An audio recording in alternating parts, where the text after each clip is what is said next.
बांग्लादेश में आरक्षण की आग भड़कने से हालात बिगड़ते चले गए और देखते ही देखते बांग्लादेश की पीएम शेख हसीना को देश छोड़ने की नौबत आ पड़ी। शेख हसीना ने आनन फानन में देश छोड़ने का फैसला लिया। मीडिया रिपोर्ट्स में ऐसा कहा जा रहा है कि शेख हसीना को सिर्फ 45 मिनट का समय दिया गया। सेना ने उन्हें इन 45 मिनट में बांग्लादेश छोड़कर जाने को कहा। हालात ऐसे थे कि शेख हसीना को जनता को आखिरी संदेश देने से भी रोक दिया गया। सेना ने उन्हें जनता के नाम आखिरी वीडियो संदेश भी नहीं देने दिया। ऐसे हालात में शेख हसीना ने अपने दोस्त भारत को फोन मिलाया और भारत सरकार से इस मुश्किल समय में मदद मांगी। विदेश मंत्री एस जयशंकर ने आज राज्यसभा में शेख हसीना के भारत आने को लेकर कई बड़े खुलासे किए। राज्यसभा में बोलते हुए विदेश मंत्री एस जयशंकर ने बताया, शेख हसीना ने बहुत ही कम समय में भारत आने की मंजूरी मांगी थी। उनकी ओर से शॉर्ट नोटिस जारी किया गया था। बांग्लादेश के अधिकारियों से उड़ान की मंजूरी के लिए जब हमें अनुरोध भेजा गया तो अनुमति दी गई थी। इसके बाद शेख हसीना का विमान पहले अगरतला फिर दिल्ली उतरा। विदेश मंत्री ने बांग्लादेश के हालात पर चिंता जताते हुए कहा कि वहां के अल्पसंख्यक हिंदुओं के घर और संपत्ति जलाने की घटनाओं की सूचना हमें मिली है। भारत ऐसी घटनाओं के प्रति बेहद संवेदनशील है।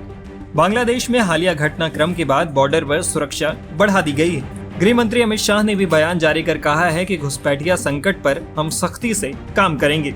बांग्लादेश संकट पर विदेश मंत्री एस जयशंकर ने राज्यसभा में कहा कि अभी भी 19,000 भारतीय बांग्लादेश में फंसे हुए हैं, लेकिन भारत सरकार उन्हें सुरक्षित वापस लाने के लिए हर संभव रास्ते बनाएगी।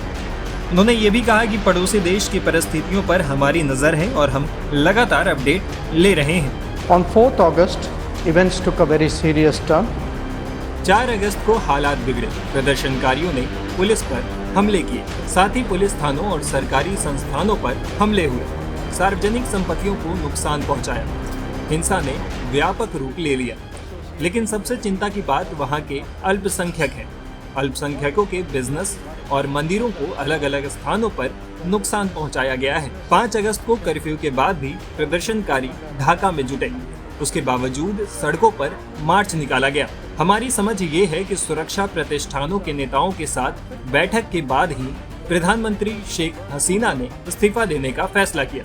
बहुत कम समय में उन्होंने कुछ समय के लिए भारत आने की मंजूरी मांगी। हमने बांग्लादेश अधिकारियों से फ्लाइट क्लियरेंस की मंजूरी मांगी। वे कल शाम दिल्ली पहुंची।